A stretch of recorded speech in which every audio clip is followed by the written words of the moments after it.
So this is an electric sitar invented by a guy named Vinnie Bell. This is the kind of guitar that was used on Cry Like a Baby and Hooked on a Feelin', B.J. Thomas. A lot of pop records used this electric sitar in the 60s. And anyway, on Cry Like a Baby, this is Reggie Young playing it like, when I think about the good love you gave me, I cry like a baby. On Soul Country number 4, I sat down with original box top guitarist Gary Talley. We talked about the Memphis native's 5-decade journey through soul, country, and rock. I'm Rick Stewart, a community radio DJ since 1986 and an award-winning filmmaker, adding some real-life podcasting to get deeper into soul country. Good God! Tales from the intersection of countrified R&B and bluesy Americana. Listen in as we revitalize our cultural roots in westerns, blues, and variety. Now, a word from our sponsor. Ace Production has just released Blues Rock Hits Soul Country, a 28-minute music doc full of exclusive performances and interviews from rock and soul Hall of Famers and Grammy winners. It's the origin story of soul country. Check it out at soulcountry.com. Well, Gary tuned up his electric sitar, played a version of The Letter, and talked about legendary gigs with Dr. John, Billy Preston, Willie and Waylon, and of course, former bandmate, the eclectic Alex Chilton. And here's how it all went down. We're here for Soul Country Podcast number 4 with Gary Talley, one of the original box tops, a Memphian and a Nashvilleian and a Franklin resident. Welcome to the show. Well, thanks, Rick. So tell me about your formative years. You were in Memphis coming up and the labels and the scene and the time in the 60s then? Well, yeah, I was born in 47, so when I was a kid, my mom and my dad both played. My dad played guitar, my mom played piano, and they were singing around the house all the time, you know, so I kind of grew up doing that and singing along with them, and my dad had a guitar, and I would sit on the couch and put it on my lap and just kind of plunk out melodies with it. So in addition to the pop and the country and the gospel that my parents liked, I began listening to what was then soul music. Now it would be called old school, you know, because this is in the late 50s and in the 60s. So I realized that I really liked all kinds of music. Then I heard not really soul music, but just real blues, you know, Muddy Waters and John Lee Hooker, and I thought, wow, I like that too. So it was fun because there was so much music to like around Memphis, you know. You could hear anything you wanted. But I was influenced by all this music, and I liked all of it. And so that's the difference between Memphis and a lot of other places in the South, is that you actually had a big, you know, black music scene and 2 black radio stations. And so I loved all the Stax stuff and Rufus Thomas, and I listened to Dewey Phillips, of course, the crazy DJ who broke the first Elvis record in Memphis. And so there was so much going on. So when Elvis first gets well known, were you already playing guitar? No, I remember I was still in grade school when Elvis was getting really big. And the weird thing was, we grew up about a mile from Elvis's house over on Audubon Drive. And this is before he got Graceland. And so it was like a 50s ranch-style house, a nice house, but nothing like Graceland. But Park Avenue was the street that led from our part of town to downtown Memphis. And so everybody had to go down Park Avenue. And my little street ran right into Park Avenue. So we saw Elvis driving a pink Cadillac or riding a motorcycle down Park Avenue, you know, on a fairly regular basis. It was really exciting. Even though he was a local guy, he was still like the king of everything back. Okay, so let's talk about how the band gets together. So the DeVilles was the initial foray? Yeah, I was 19 years old, and I was going to Memphis State University, which is University of Memphis now. And so John calls me and says, hey, the DeVille's guitar player is leaving. He's moving to California with his parents. Do you want to play guitar for the DeVilles? And I said, yeah, why not? Because they were a popular local band. Anyway, so I said, well, we'll go over to our new lead singer's house. Alex Chilton's got his family's got this nice big house. We can rehearse there. So I go over to Alex's house, and I met the other guys, the drummer Danny Smythe, and at the time the bass player was a guy named Russ Kakamisi. And then Alex comes down from upstairs, and he's smoking a cigarette. It's like he's 16 years old, and he's smoking a cigarette in his own house, which was just unheard of, you know. So we thought, wow, this kid's weird. He's like a rebel, and he had on a black T-shirt. You know, it was like James Dean or something. And he comes down, and we run a few songs. Says, yeah, okay, this is good. So you're in the band. And then everybody was in a garage band back then. And it turns out that they had recorded the letter right before I joined the band. So I didn't play on the letter.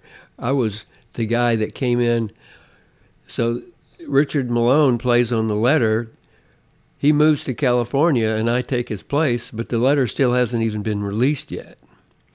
So I was the guitar player for a couple of months. Then the letter came out, and we were just playing local gigs, and we were on the local George Klein Talent Party TV show, and we do the letter, and we never thought it was going to be a national hit. Then we found out they're playing it in Knoxville. Then we find out they're playing it out of Tennessee. They're playing it all over the country, and it was like, wow, this is kind of amazing. And we're still playing mostly local gigs, and we get the record deal with Bell Records. Chip Smoman, it was his studio where we recorded. He played the letter for Larry Utall, who was the president of Bell Records, and he loved it. So we were signed to Bell Records, and we recorded a few more songs, but we didn't have. The first album didn't come out until the fall. The letter came out in the summer of '67. Anyway, so we're touring. We start touring more outside of Tennessee because the letter's on the radio and people want to hear this new band. So we would go to radio stations, mostly in the South at first, and we went to a lot of black stations who didn't know we were a bunch of white teenagers, thought Alex was an older black guy because of his voice, and they would look at us in astonishment, like, who are these little white kids coming in our radio station? So it's like the cigarettes kind of worked. They, yeah. They aged the voice a little.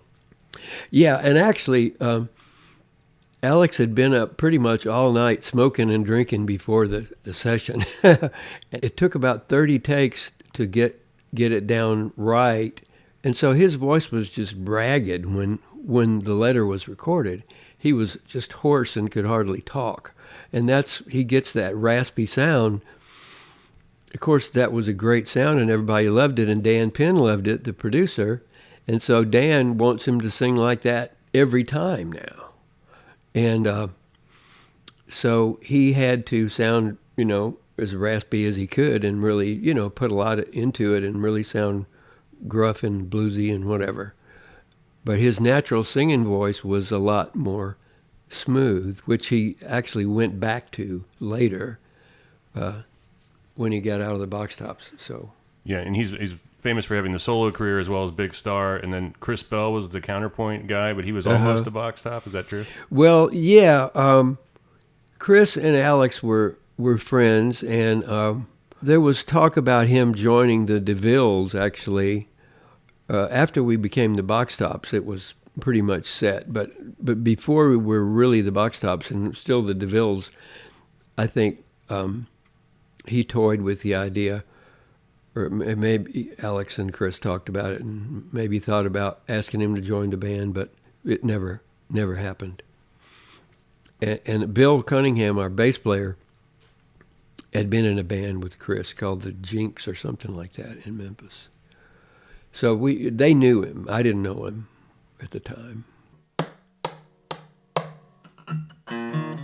Give me a ticket for an aeroplane. Ain't got time to take a fast train. Lonely days are gone, I'm a going home. My baby just wrote me a letter. And so on and so forth. There's a little bit of that one. And so the song, what do you think of as the legacy of that song? It's pretty amazing because it seems like everybody knows it. And we had an enormous worldwide hit with it. And then 3 years later, Joe Cocker comes out with his version of it, and it's another worldwide hit. And so I'm sure that Wayne Carson, the songwriter, was very happy about that. Now, would you say that was kind of as definitive in a way that Joe Cocker took it about as far as you could go? Well, yeah. I mean, his arrangement was very different, and it was just really, really ballsy and really a hard-hitting, a rock kind of a thing. And I've heard a few other... Russell, too. Yeah. And I've heard a few other versions of it, but to me, the Joe Cocker version was... I actually liked it better than our version. Yeah, it seemed to kind of take over. I mean, he had the ability to do that. He was a gifted sort of cover artist in a way. Yeah, he was great, yeah. Some of the other versions of that song, by the way, I never heard the Beach Boys version, but I noticed that they did one. Al Green, Johnny Rivers, I could see him doing that. Yeah. Bachman Turner Overdrive, and Bobby Darin. Yeah, there was a group called the Arbors, actually, that had... It got on the charts, I think, maybe. Yeah, there were a lot of versions of it. And Stacy Reinhardt, I think, a young artist, did a version of it a couple of years ago. I feel like that at some point the Pretenders, Chrissie Hynde did it, but I know that like in the song "In the Middle of the Road," she's listen, Mister, can't you see I got a kid? I'm 33. Oh yeah, right. She changes it around. So Alex Chilton, he had many surprising incarnations. I'd seen him play solo a few times. But he had, this reminded me of the album, A Man Called Destruction. Mm-hmm. It seemed like he had a little bit of a self-destructive impulse. Would that be? I guess he was self-describing, in that one. Well, yeah, Alex is really a kind of an enigmatic guy, a very, very individualistic. And sometimes he seemed almost to be like a contrarian. Like if he found out a lot of people like something, he didn't like it.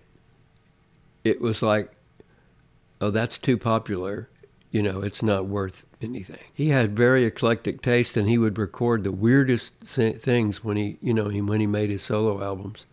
But he's a very smart guy, really smart guy.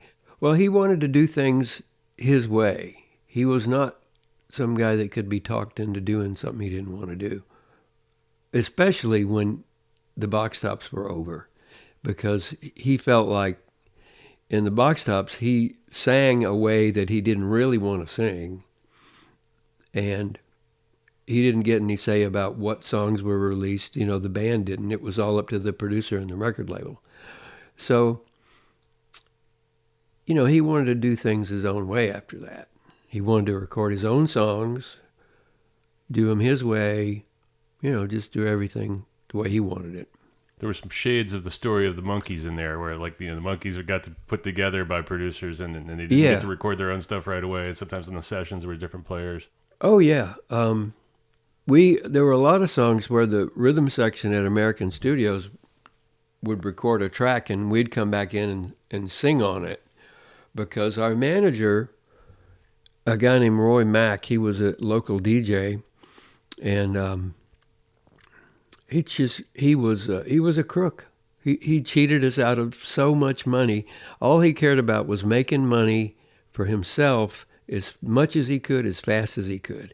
He didn't care about the longevity of the band at all. In fact, he almost killed us out on the road by keeping us on the road constantly. And of course, we'd be out on the road making money for our manager, and the record label would say, we got to have a new album. So the American rhythm section would go in and cut things, and we'd come back in and sing on them. And, I would play some guitar parts, or Bill would add something. But we didn't have any control over anything. It was much harder being on the road back then than it is now. there were no cell phones, for one thing. There weren't restaurants that were open when you got through playing. There was nothing open. I mean, we'd go to bed hungry so many times, and you'd be out on the road, and you wouldn't get any sleep because you had to drive 8 to 10 hours to the next gig, and a lot of times we would play a gig, pack up the van, drive across the country, and get to a hotel in the afternoon of the next day, and then have to go set up for a gig that night. But he kept us doing that for weeks at a time. And so that describes the years of 67 to into 70? Yeah. Yeah. And so it was about, how many albums? Like 3? Well, there were really five albums and 9 singles, I think. And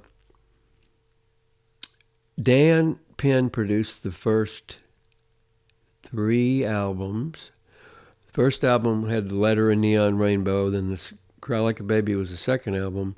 The third album, that was the one called Nonstop, where we were on a train. Choo Choo Train was on that one, and I Met Her in Church, and maybe Sweet Cream Ladies.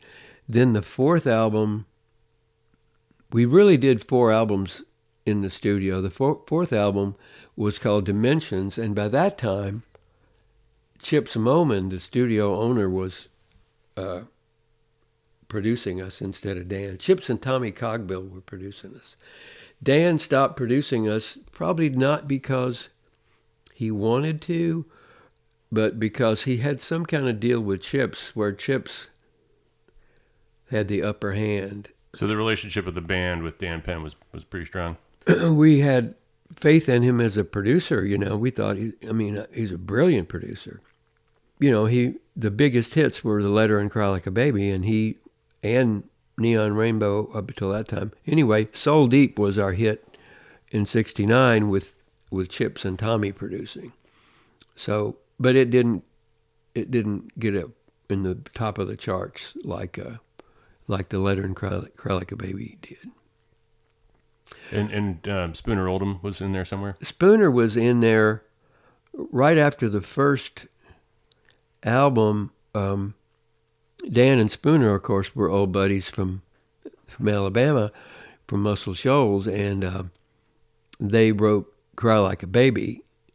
And, of course, that was our next biggest hit. And Spooner played, he played a lot on our records. He didn't play on all of them, but played on quite a few of them. And he and Dan wrote Cry Like a Baby and I'm Your Puppet. We did that one, and we did several songs they wrote, and then we did a lot of songs that Dan wrote by himself or with other people.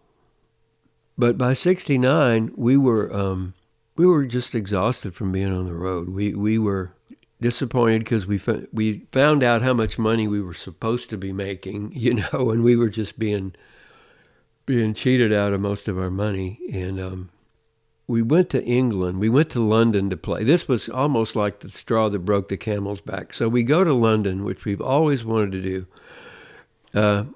We get to London in December, the middle of December of 1969, and of course we just love it. It's just so exciting to be in London, and then we find, and we have this tour booked. Well, the promoter's a guy named Arthur House, probably the biggest promoter over there at the time. So we go say, it's time to rehearse for the tour. Okay, we're going to go to meet the opening act, which was a reggae band called King Ollie and the Raisins. There's a bunch of guys, Jamaican guys, and we go to an elementary schoolhouse while school is in session. We're walking in there with our guitars, and there's 6-year-olds running up and down the halls. We're rehearsing in the basement of an elementary school during school hours. We get down there. There's these Jamaican guys, and, we introduce ourselves, and we look around, and we're going, well, where are we going to play through? Where's our gear? And he says, oh, you're using our gear, man. It's the best gear. It says, it's Marshall gear. And it was like a Marshall PA amp for a guitar amp. And the drum set looked like something you would buy your 10-year-old for Christmas, like with a palm tree on the bass drum. It's about this big. And the organ, it was a plastic organ, like Farfisa organs. They made them, it's little. And we were used to playing with this big B3 organ, So it's this little plastic organ, but it's run through a big wooden Leslie cabinet, but the cabinet's broken.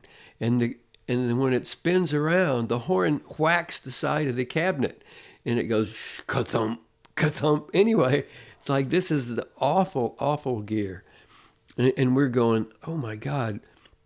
And we tried to play a song on it, and it was just horrible. And we had one of those dreaded band meetings, and it's like, no, we can't do it. We cannot.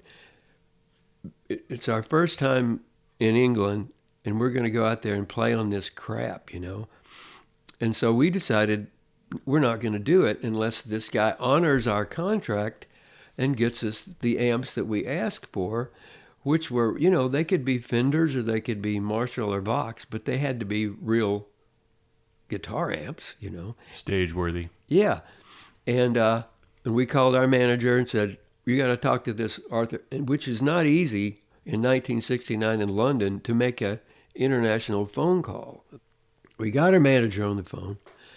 So he talks to Arthur House. Arthur House says, no, they're going to have to play on that gear. For what reason, I cannot imagine. He wouldn't let us get just decent, quality equipment. So we said, nope, ain't going to do it.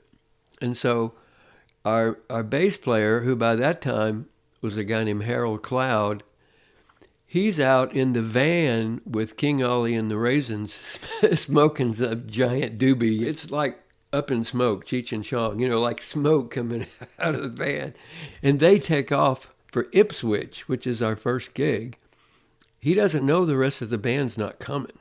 So our bass player is in the van with King Ollie and the Raisins going to Ipswich. And so he found out the hard way that we weren't coming, and he didn't know why we weren't there. He never knew why we weren't there till they got back to London early the next morning. And so we said, well, we're in London, It's like Christmas season in London. This is pretty cool. So we hung out in London for 2 weeks, even though we never did the tour. We never played in Europe. Were there other international dates for the band other than that? No.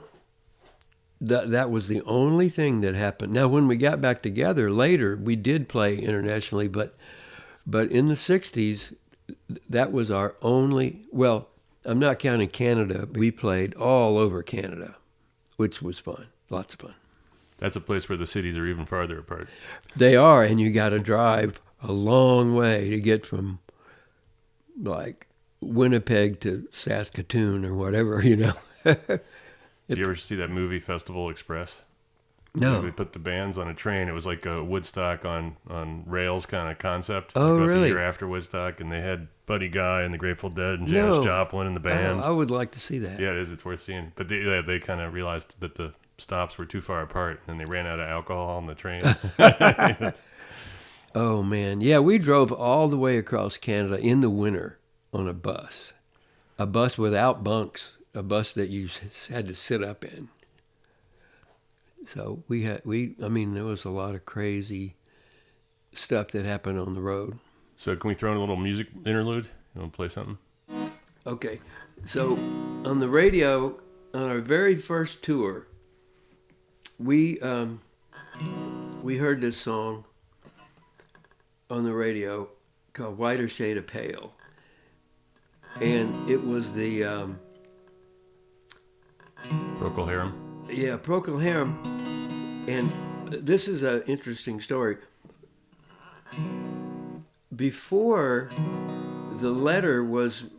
our version of the letter was released in England, some English band, and I think it might have been Wayne Fontana and the Mindbenders, I'm not sure.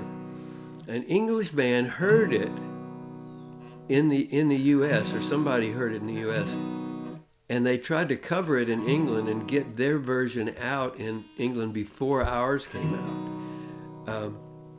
Because we didn't have the license to release it in England right at first. It was out in the States and nowhere else, actually. So they put out a version of the letter, actually copying ours, and it was out a few weeks before our version, and it really pissed Dan Penn off. And he said, well, we're just going to take a song that some of those English guys did, and we're going to cover that and put that out. So we did Whiter Shade of Pale. Anyway, but so we skipped the light fandango, turned cartwheels across the floor. I was feeling kind of seasick. The crowd called out for more. The room was humming harder as the ceiling flew away. We called out for another drink. I can't sing that high in the morning. And so it was so much later.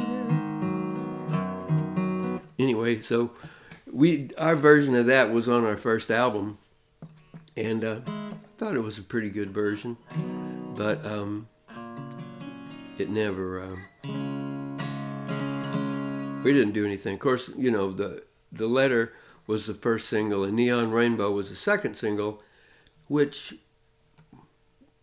you know, didn't do that well, and that's why it was. And that's when Dan Penn and Spooner were going, we got to get another hit, you know, we got to get another big hit, and so they wrote "Cry Like a Baby." Yeah, how good was it seeing those folks back in Alabama? I know I met you down there in Muscle Shoals at the church. Mm-hmm. Met them in church. Yeah. And the funny thing about it is, I love that record. You know, that's, of course, it's a Dan Penn song. And that was a single, and that one didn't do well on the charts. I don't know why. I always liked it. And but the thing about it is that's my parents' exact story. They met in church exactly like that song. Mm-hmm. So I thought that was pretty cool. So we talked a little bit about some of the, I guess, the lowlights of touring. What were some of the crazier, zanier moments that you remember? Touring with the Beach Boys was just a blast. We did about three tours with the Beach Boys, and we got to know them pretty well. And, you know, we'd hang out with them and play touch football with them. And now this was maybe the first tour that Brian wasn't on. So we didn't tour with Brian, but who did they have in there in lieu of Brian? Bruce Johnston joined the band, and at this time they were traveling with a 16-piece orchestra, and just hearing Carl sing "God Only Knows" was just almost a religious experience. It was the most beautiful thing I'd ever heard in my life,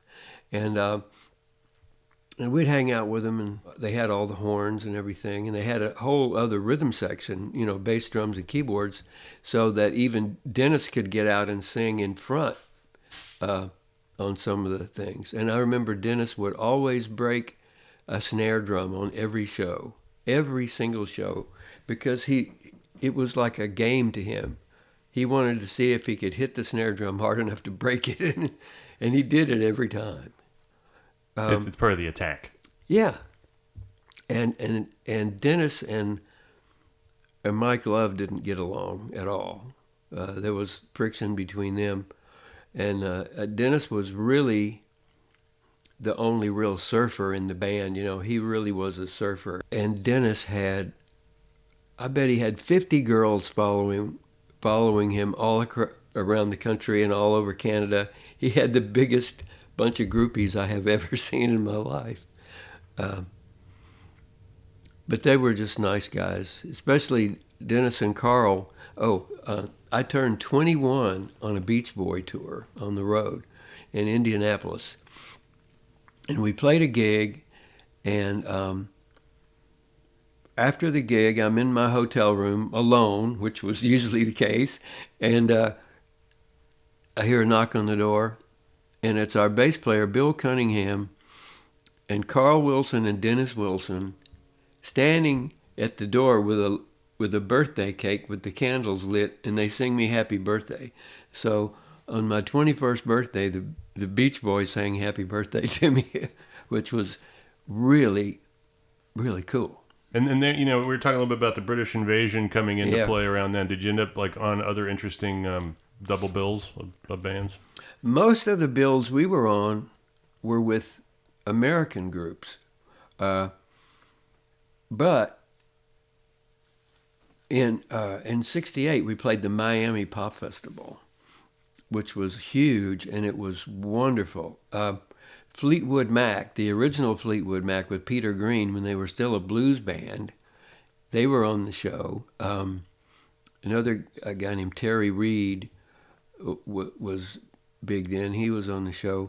Procol Harum was on the show. There were 3 stages. Two big stages, and it went on for 3 days. Was Hendrix there that year? Hendrix was there. I think he was there not on the night we played.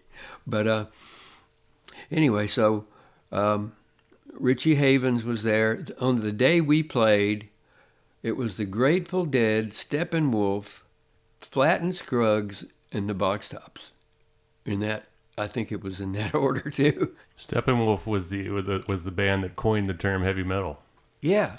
I guess they didn't have a name for that before. Yeah. But it and in exactly fact, I think it was that show, they played the same day we did, that John Kay comes out in like a trooper's uniform, and they don't know who he is, because he's wearing this, a Florida State Trooper uniform or something like that. Anyway, we played the Miami Pop Festival, the Dallas Fort Worth Pop Festival, which was right after Monterey. And the Doors were the headliners. And so we get called into the production trailer the morning of the night we play, and it's the Doors manager, who is some big L.A. attorney who I can't remember his name now. And the Doors, all 4 of them, were standing in there in this little production trailer room, and they said, "Hey, we got could we use your equipment on the first show, because our equipment band broke down on the way from L.A. and it's not going to make it." So the manager says to me, "Who's the guitar player?" And I said, "Me." And he says, "What kind of guitar do you play?" I said, "A Telecaster." But I got to set the scene here. So he's sitting down at a desk. Everybody else is standing up. So Robbie Krieger is like looking at the ceiling like this, like he's watching a movie on the ceiling. So Jim Morrison is drunk on his ass. He can't even stand up. He's leaning against the wall with a 5th of whiskey in his hand. John Densmore and Ray Manzarek seem to be pretty present, whatever. Anyway, so he says, "Robbie, he plays a Telecaster. Is that okay?" And Robbie's never takes his eyes off the ceiling the whole time. He goes, "I'd rather have a Gibson." While he's still looking at the ceiling. And give me half of what he's taking. Yeah. And anyway, so that was our little encounter with the Doors. And Ray Manzarek was very complimentary. He said he really liked the letter and everything. He was the friendliest one of them, I thought. But we saw Jim Morrison, I saw him like 3 times during that day, and every single time he was leaning against a wall with a 5th of whiskey in his hand, just drunk on his ass. And but their show was great. They did a great show, Doors thing. They achieved their stated aim was to become like America's answer to the Rolling Stones, Yeah. and develop that blues rock sound. Yeah, they were, yeah. Oh, so let me ask you one question. We're going back to the letter for 1 second here. The video that this appears on the internet now, I don't know if that was an Ed Sullivan show or something. Are you in that? They never like pan left. I think you're in it, but they don't show you on the camera very much. Yeah, I'm in all the videos of the letter and Cry Like a Baby. Yeah, I'm in all those. And what kind of TV appearances were you able to obtain back then? Well, the biggest thing was we did the Tonight Show. And the sad thing about it is they didn't keep those. I don't know what media they were on back then, but they didn't keep them. They threw them away. Even the ones where Al Garagiola interviewed the Beatles or something like that, they don't have them unless somebody taped it independently. Anyway, but the network threw them all away. So we don't have a copy of us being on the Tonight Show. So that's like part of our like point of view looking back at this history is like, wow, these are like monuments of history, but at the time like pop culture was much more disposable, right? Oh yeah. And I had a habit of yawning when I got nervous, and so we did a song. We did the letter and Cry Like a Baby on the Tonight Show with Johnny Carson. So on the break, Johnny Carson looks over and sees me yawning and goes, "Are we keeping you up?" Of course, everybody, the whole studio audience just laughed, and I was, embarrassed. But I can say that Johnny Carson actually spoke to me. That's right. Good thing going on. So, "Cry Like a Baby" on that one is that actually a sitar, or is that a sitar sounding guitar? No, that's an electric sitar. It's not the Indian instrument that you see, like Ravi Shankar with the big long neck that sits on the floor. That's a real Indian sitar. A studio guy in New York named Vinnie Bell invented a way to get that sound with like an electric guitar that you play just like an electric guitar with the graphite bridge, and it kind of vibrates against the bridge and makes that kind of boingy sound. And so that's Reggie Young playing that on Cry Like a Baby. And I've got one. But that's... Yeah, we maybe want to throw that in too if it works. If that's something hard to tune. Yeah. No, it's easy actually. Okay, yeah, because I was going to say that was an era where everybody was reaching for the sitar as a sound. Yeah. Okay, so we're going to talk a little bit about the sitar, specially made a sitar in the largely the form of a guitar. Is the volume okay on that? Give me one more look.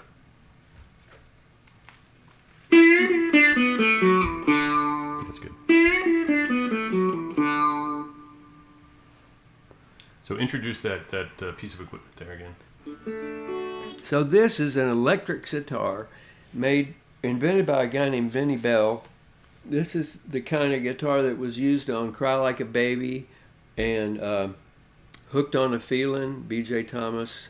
A lot of pop records used this electric sitar in the 60s. And anyway, on Cry Like a Baby, this is Reggie Young playing it like, "When I think about the good love you gave me, I cry like a baby." It's that boingy sound, So that's a kind of straight up blues turnaround kind of lick. It's got that sound. And it was on a lot of records. I mean, Stevie Wonder used it, and the Philadelphia guys used it on the Spinners, and...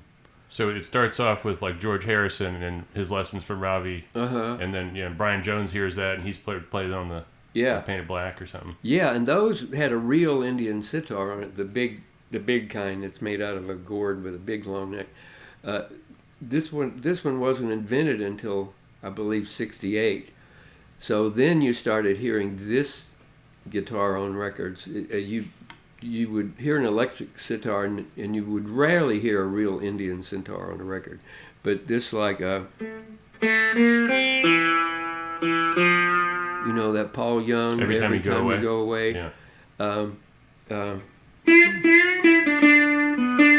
Games people play, Joe South. Yeah, he did use it. He had a raga on that album. Yeah. He was very progressive kind of artist. Yeah. The time when it wasn't a sitar, I believe, was on the Steely Dan record where they found an effect to use on the regular electric guitar. Oh, could be. That was Denny Diaz, yeah. Yeah. He's on most of their records.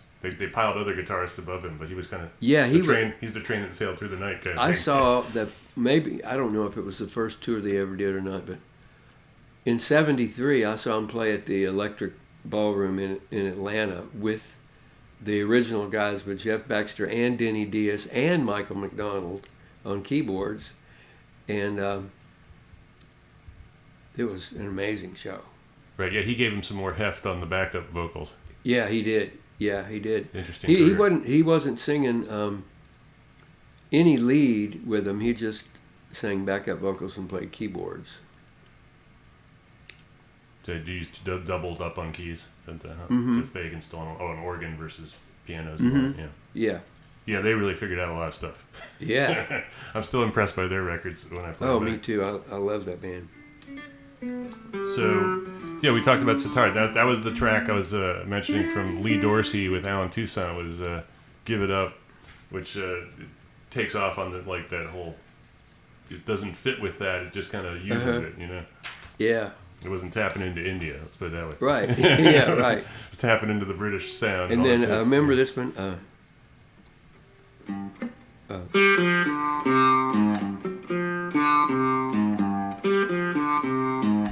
Band of Gold by Freda Payne. It's got.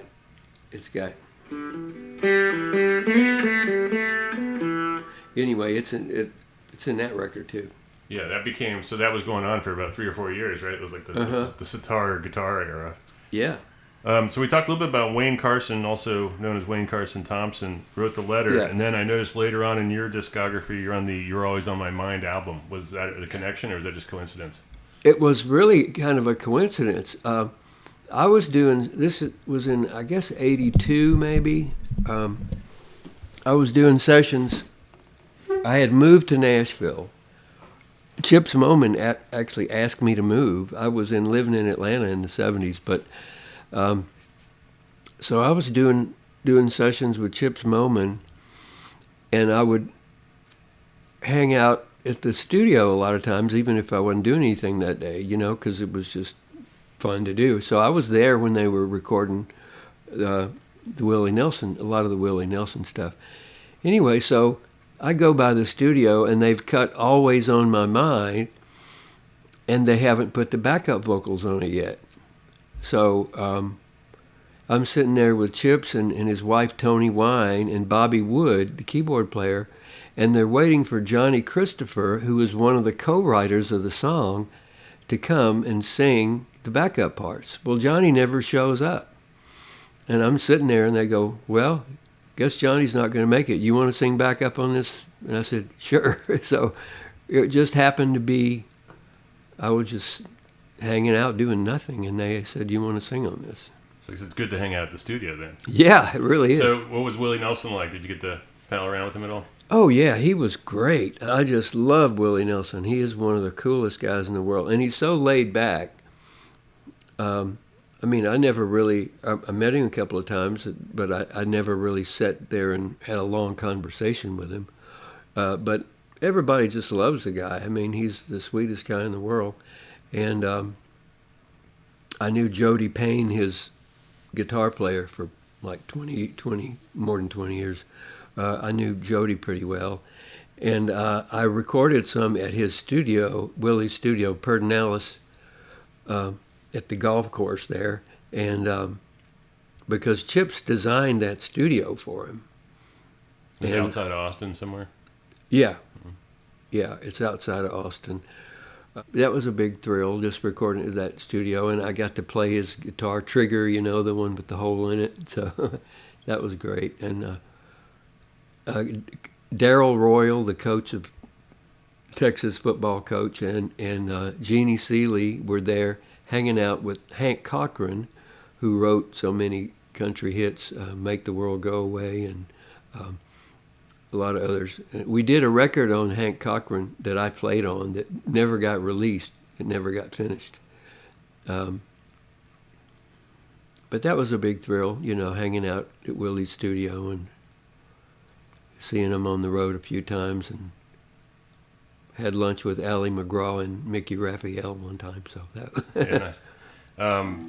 Willie, of course, an icon. He's still putting out great records to this day. I mean, it's incredible. Yeah. He's with 90 now. I mean, I can't believe it. Gosh, yeah, he's up there. But what about Willie and Waylon? Were you there at the same time as both of them? Or? Yeah, I played on the WW2 album and sang backup on a little bit of that. And Waylon, he had this black acoustic guitar made by this guy named Danny Farrington. Handmade, beautiful guitar, black with beautiful inlays in it and everything. And I was playing it on the couch in the studio in Berry Hill, where it was Chip Smoman's place there for a while, and where we did the backup vocals for Always on My Mind. And I was sitting there playing his guitar, and he called everybody Hoss. He says, "Well, Hoss, we're going to let you play on this next record here." I think it was Birds of a Feather. Remember that song? I think that's another Joe South song. But anyway, so he says, "But if you play better than I do, I'm going to have to kick your ass." Because he was like that, He would do that, say stuff like that. He was... But anyway, that was my only time really hanging out with Waylon. Just... Yeah, I'd have to say, as far as the Soul Country brand, he's so on brand for the program that we're doing, because he's got the country and this rhythm and blues. And, Yeah. Remember when he was on Letterman, they're like, "What do you call the music he plays?" I still call it rockabilly, What about Tammy Wynette? So you also had a credit with Tammy. Oh, yeah. The weird thing is, Chip's got me to move to Nashville. And was it 81? I guess it was 81. And so I'm in town for about 3 days. I mean, I just literally got here, and he calls me up and says, "Hey, you want to play on a Tammy Wynette album?" And it's like, "What? Are you kidding me?" Yeah. So I played on the only album Chip's ever produced on her was called, I think, "You Brought Me Back" or something like that. So I played on that album, and she didn't have a hit off that album, though. And I'm sure she was disappointed, because it's the first album she did, I think, with anybody besides Billy Sherrill. Everybody wanted to have a hit off of it, but she didn't. But anyway, it was, she was real nice. And I mean, she'd already done all of her vocals when I came in there to do guitar overdubs. So I didn't hang out with her that much. That was a big thrill, getting to play on a Tammy Wynette album when I just literally been in town for 2 or 3 days. So what about Billy Preston? I saw he was also in the... oh, man. You were in his lineup at some point. Yeah, well, I played with Sam Moore from Sam and Dave. And then Sam and Billy, they were friends, they'd been friends for a long time. And then and Sam's wife, Joyce, started managing Billy Preston. And so we did some touring with Sam and Billy. And so I got to play with Billy, and what year was it? Late 90s, maybe 97-ish. Anyway, so I got to play with Billy Preston, which was probably the biggest thrill of my entire life, because he was so... just like the embodiment of music, just the most joyful person on stage I have ever seen. And he would get out there and dance, and it was just like he was in heaven, And the whole band felt like that. It was just like infectious joy, And we would play, so he would come out and play on some of the Sam Moore stuff, and we did, I guess it was Soul Man. Yeah, and... there's that little place where I'm a soul man, and then there's that little answer that Steve Cropper does, and on the record, Sam says, "Pick it, Steve," or "Play it, Steve," or something like that. Anyway, so I'm playing the Steve Cropper lick, and every time, like, Billy would be sitting on the keyboard, and he either was like he had his right side to me, or sometimes the way the stage was set up, he had his back to me. Even if he had his back to me, every time that part came, he would just turn around and look at me and grin, that big grin, like every single time, even if he had to turn all the way back around in his chair. And we did a TV jingle for the Phoenix Suns, because Sam lived in Scottsdale, and Billy produced it. And so I got to be in the studio with Billy, and he produced it and played the organ and everything, and that was a big thrill to be in the studio with him and get to play with him live. And he was the nicest guy in the world. Yeah, he has like career highlights that are higher than anybody else's highlights. Oh, yeah. Yeah, nobody gets to be in the Beatles and the Stones. Yeah, good grief, what a... But it was also that pure talent, like you're talking about. There's like one documentary that opens up where they play that thing and he's dancing and he's wearing a colorful suit in the late '60s or whatever. It's like the dancing was good too. It was like the whole entertainment package. Yeah, he would come on stage just dancing, and he would just dance around for a while before he sat down at the keyboard. Yeah, I guess that in addition to the talents of playing and being a sort of band member is the encouragement of the audience and the other band members. So being a band leader. Yeah. And physical. Yeah, it's like it's all the talents. Mm-hmm. It's pretty incredible. Yeah, and then he started writing his own songs and he had some hits. He had some number one hits. Oh, man, yeah, he sure did. But, I saw him play in the context of a Ringo Starr all-star band. It was like the first time they ever did that, like in '89. Oh, wow. And they had a lot of stars on the stage. Lee Von Helm and a couple guys from the E Street Band and Dr. John. But he just floored it all. Like when he came on, it was just like everything else just stepped aside. And like that was what you had to pay attention to. Yeah, I got to play with Dr. John, too. I was playing with Tracy Nelson, and she did a gig with Dr. John, and I don't know why, but he didn't bring his band. And so we got to be Dr. John's band for that show. And of course we rehearsed with him, and we did all of his stuff. And that's I found out that he started out as a guitar player in New Orleans. And I didn't know that before, but he played guitar on a couple songs. But I think he had a hand injury at some point, which made him want to go to piano, which obviously still uses your hands, but in a different way, I guess. Yeah. But he still played guitar on stage. Mm-hmm. He still does some, or did some. Yeah. And I got to tell you my Jimi Hendrix story, too. Oh, yeah, go ahead. Okay. So we're playing in New York, and there's a club called The Scene. It's owned by this guy named Steve Paul, and all the big stars used to come hang out there, you know. And he told us that Jimi Hendrix was going to come in that night and sit in with this Canadian blues band called Kensington Market, I think.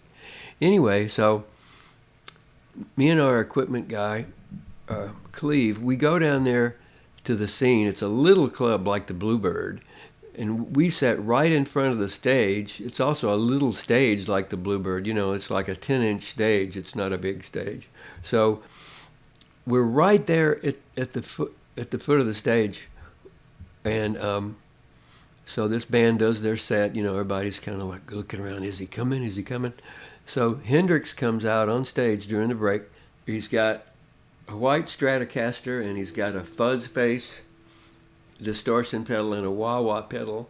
And he hooks them up there, hits a couple of licks, and the band comes out, and they do the whole Are You Experienced album. And they just nailed it. They had obviously rehearsed with him.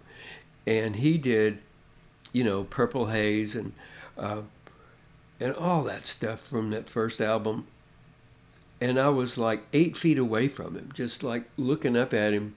We were mesmerized. I mean, and a lot of stuff that he was doing on guitar I thought was overdubs, but it wasn't, because his hands were so big.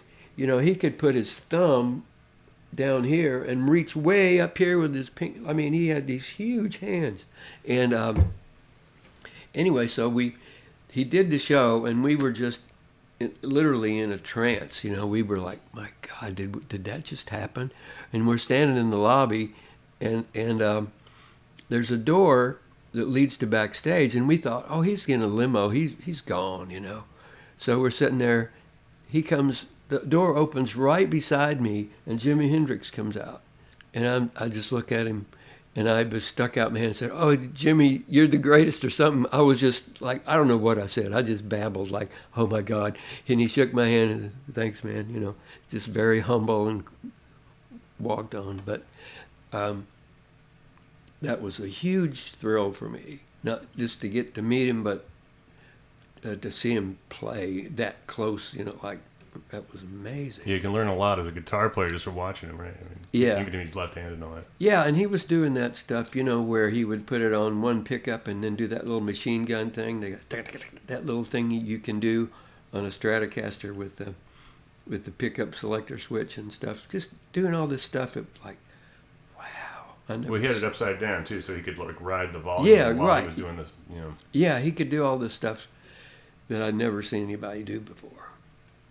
Yeah, so he had started off his career in a lot of ways in Nashville because he was in the Army.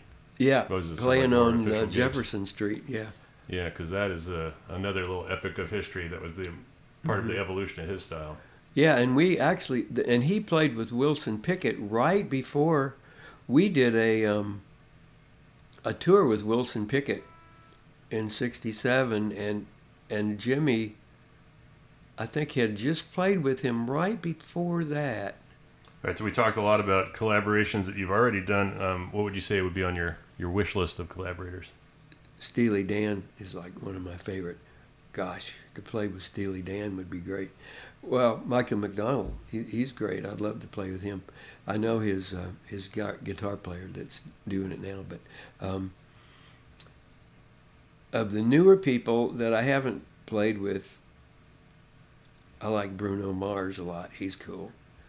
And but I think my favorite artist of all time is probably Stevie Wonder.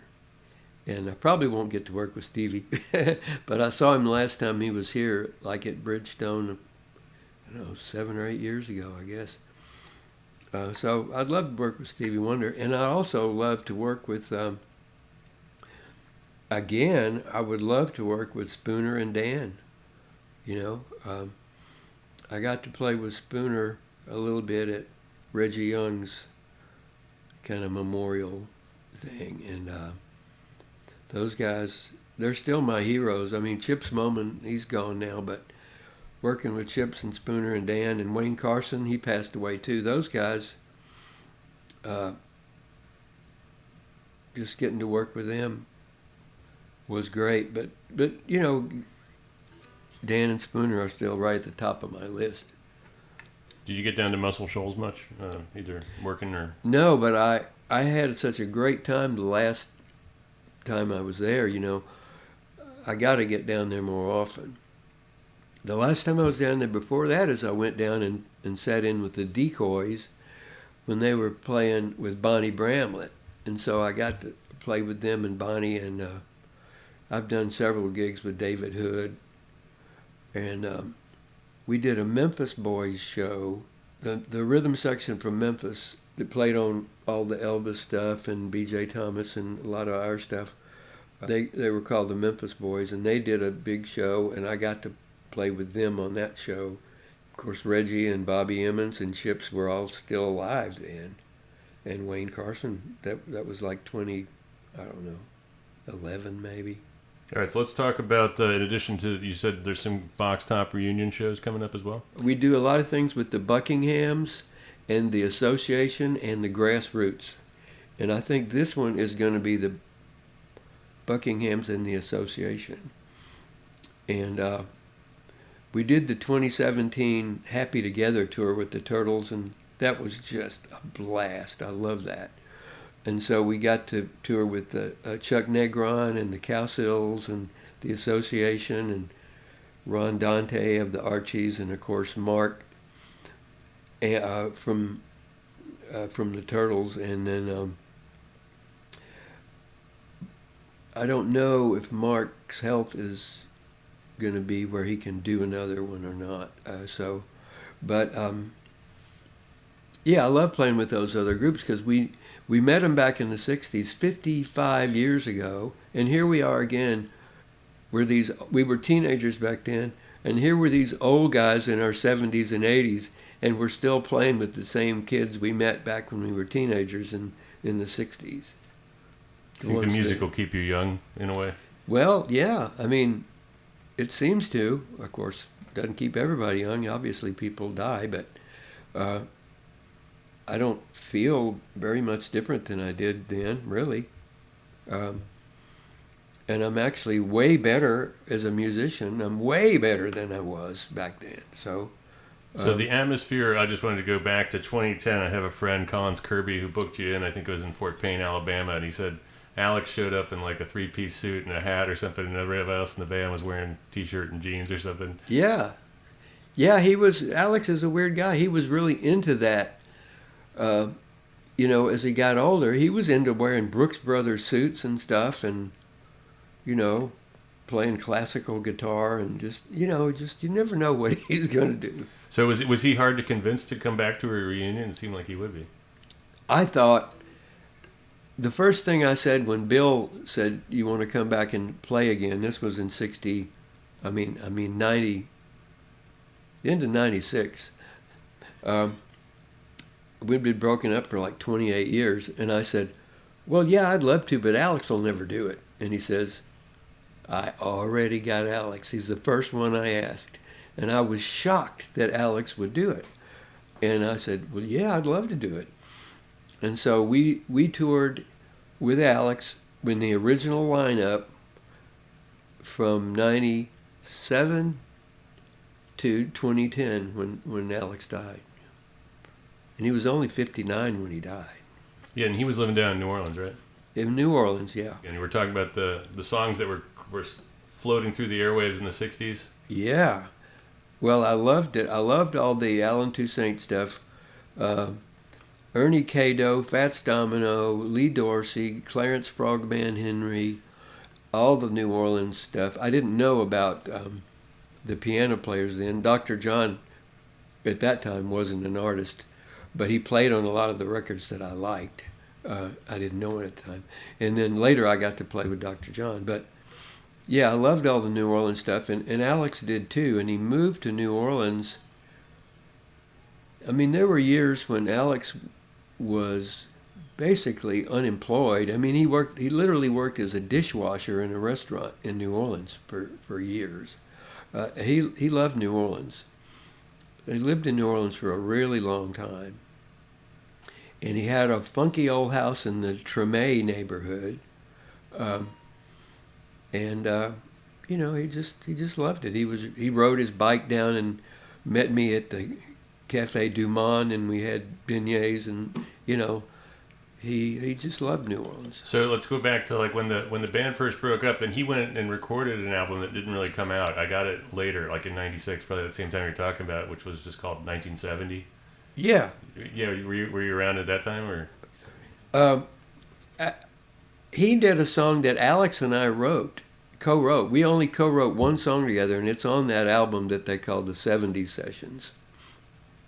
It's called It Isn't Always So Easy. And I wanted to call it It Ain't Always So Easy. And he said, no, we got to say isn't. So it isn't always so easy, or something like that. Anyway, so yeah, he did that stuff, and but he moved to New York, and I didn't see him during the time he lived in New York. And then he came back and started Big Star, and I was living in Atlanta at the time. I moved to Atlanta in 71 and lived there till 81.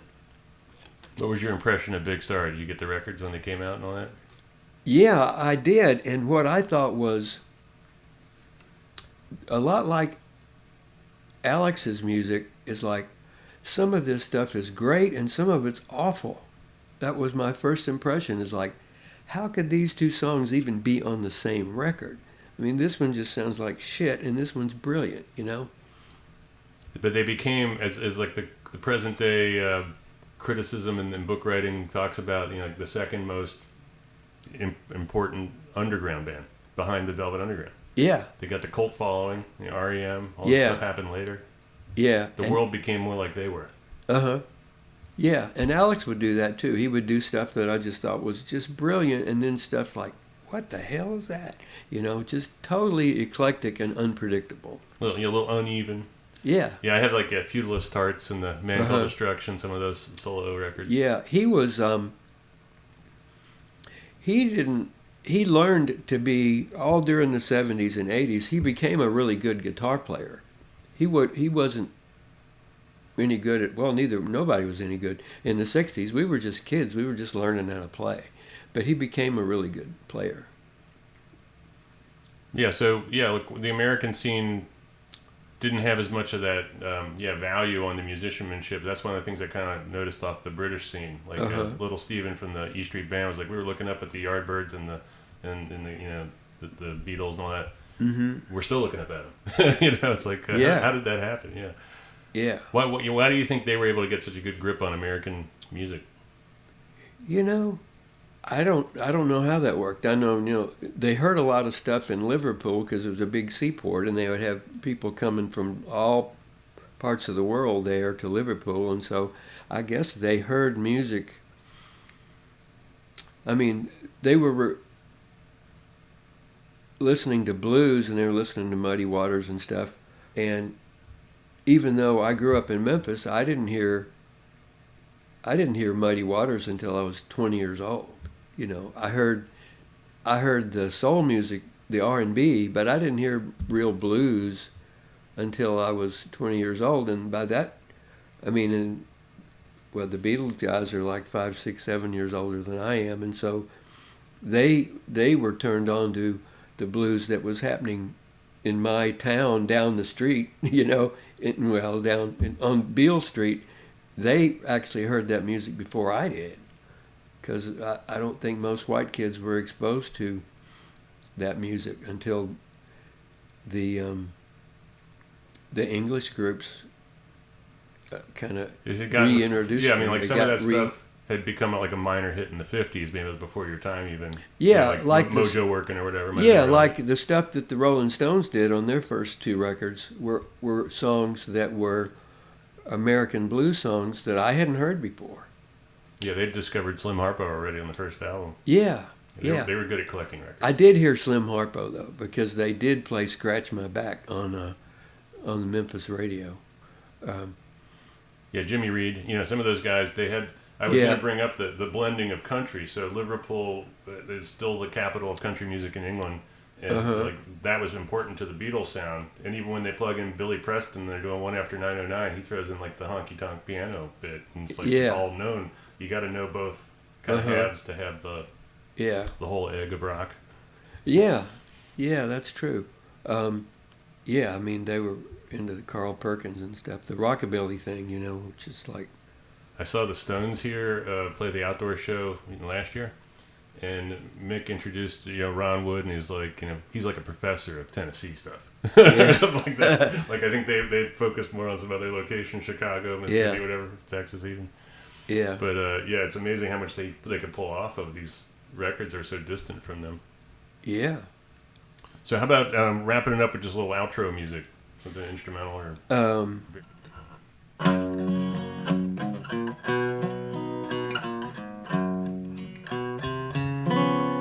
If you ever change your mind about leaving me behind, oh, bring it to me, bring your sweet loving, bring it on home to me, yeah.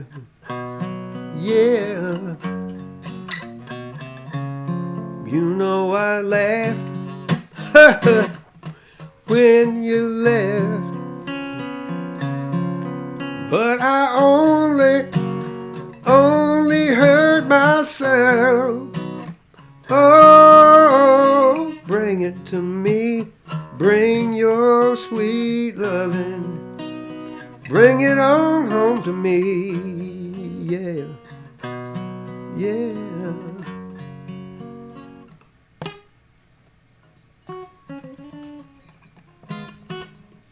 All right, nice. Thank you very much, Gary. Any final thoughts in the world of soul country? I got to brag on my mom. Like, my mom, we've been making these videos and putting them on YouTube, and she's 95 years old, and she sings like an angel, and her voice hasn't changed at all.